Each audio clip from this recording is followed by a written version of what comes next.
welcome to Live at 6:05. I'm Dr. Amy Nussbaum. Welcome to Friday.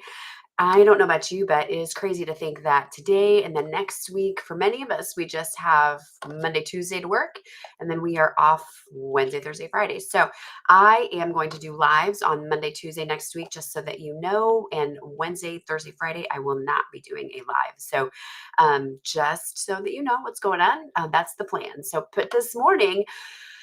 This time of year, I don't know about you, but there's just so much going on and so many conversations I have with people. It's just about, I'm so tired. I don't know how to get in a better place. I don't know how to, um, just get my energy back. And so, what I want to talk about is the extreme of that when you are struggling with burnout or going through some kind of crisis, how you can recover emotionally after those kinds of experiences. Maybe you've gone through a season that took more from you than you expected, whether that's be stress, maybe loss, emotional overload, or simply just running on empty for too long. Because if we are in that space for too long, it also takes a toll on us. And recovery isn't instant, it takes time, which in this instant world that we live in, not exactly what we want to hear, but it is possible. And it starts with giving yourself permission to slow down, to just take a breath, and to rebuild with intention. One of the greatest barriers to recovery is pretending that we're fine, is telling everyone else that we're fine. I'm fine. It's fine. Everything is fine. Meanwhile, there's a big dumpster fire burning up behind you. But burnout and crisis disconnect us from ourselves. So naming your season, I was overwhelmed. I was carrying too much. I lost something or someone important. I hit my limit. And then create space for healing. You cannot heal if you're unwilling to acknowledge that healing needs to happen. Honesty is not weakness. It actually takes a whole lot more strength to be able to say, hey, this is not okay. I am not okay. Um, and I need to take some time. I need to make life happen again. And that is the beginning of renewal when we can say, this is what's going on, and this is what I need to get back to my old self. So healing doesn't happen by forcing yourself to bounce back. That's not how healing works. It's like if you stare at a cut, it's not going to heal any faster. It just needs time. It needs care. It needs, it needs time. So it happens by restoring your intentional margin, emotionally, mentally, and spiritually. Excuse me, spiritually. Practical here. So here's some practical ways to rebuild your capacity. Give yourself permission to rest without guilt. I don't know about you, but there are times where it's like if I'm not busy, I feel guilty because there's so many things that need to get done. But making an appointment to rest, put it in your calendar. So this is an appointment with myself and I am resting at this time. I'm going to sit down and read a book. I'm going to sit down and take a nap. I'm going to maybe go for a walk. If you enjoy yoga or anything like that, spend some time just doing things for yourself and giving yourself permission to do those things. And just practice those small, gentle rhythms, maybe just 5 minutes of quiet, journaling, that short walk, whatever it is for you that helps you to restore. Schedule it in and don't break appointments with yourself. Create boundaries around those things that drain you and create space for those things that nourish you.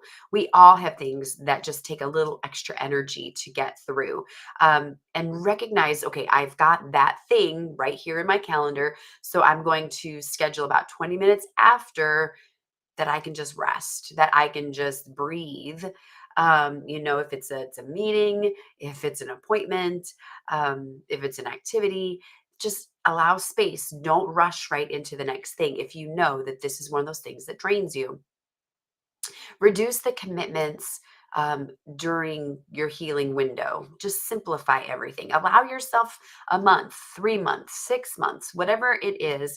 Allow yourself to say, you know what, for the next 3 months, we're coming up on December here, December and January, I am just slowing down. I'm not committing to as many things because I need time for myself, and then stick to it. Give yourself permission and then hold yourself to it. And ask for help sooner than later, friends and family and coworkers, and sit down with your employer and say, you know what, I've been running ragged for the last 6, 8, 12 months. Um, I need some help. I need to be able to slow down. Is there a way I can delegate some of my tasks? Is there a way? And I mean, yes, some of us are afraid, well, if I do that, I'm going to lose my job. Well, if your job is what is making you so anxious and so stressed and so exhausted, maybe that would not be a bad thing. So maybe considering shifting gears at this season of life so that you can do something that fills you more than drains you. So just something to consider. But burnout often comes from trying to carry things that we were never meant to carry alone. Scripture reminds us in Psalm 23:3 that He restores my soul. God restores us, He doesn't rush us, He rebuilds us. And in that time, there is no shame. He invites you into a gentler pace, into a deeper trust in Him, and a new strength that you don't manufacture on your own, things that He is able to provide, things that He is able to hold you up. We just need to lean into His presence, lean into His strength. Recovery is not, I know I said going back to your old self, but it's not really about going back to your old self. It's about becoming a healthier, more grounded version of what you're becoming so that we are a better version of ourselves. We are the best version of ourselves. It's not about being better than the other guy. It's about being the best that you can be. And sometimes that means we need to slow down so that we can have more energy, so that we can have more focus, so that what we are doing, we can do even better. Because sometimes when we have so much to do, nothing gets done well. We need to be able to focus so that what we're working on is done the best that we can do. So, questions to ask yourself: what season am I healing from? Where do I need to slow down? And what is one gentle habit that would help me rebuild emotional strength over this weekend, over this Thanksgiving holiday? What can I do that will help me to rebuild emotional strength, especially going into the holiday? Some of us are seeing family, some of us are just gatherings that are a little extra stressful. Can be sometimes. So just giving yourself permission to say, you know what, I'm only going to stay at this family gathering, at this gathering for so long, and then I'm going to head out. And just make an appointment with yourself and say, guys, I gotta go. I've got an appointment.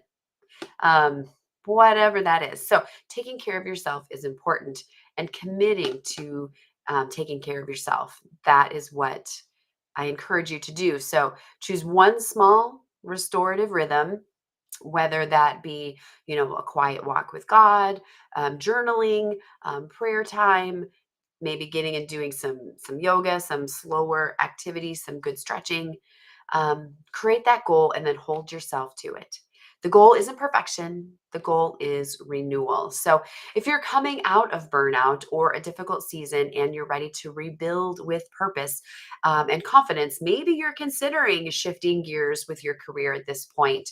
But I would love to walk with you in that. So my one-on-one coach program gives you structure and support and strategies to move forward with peace instead of pressure.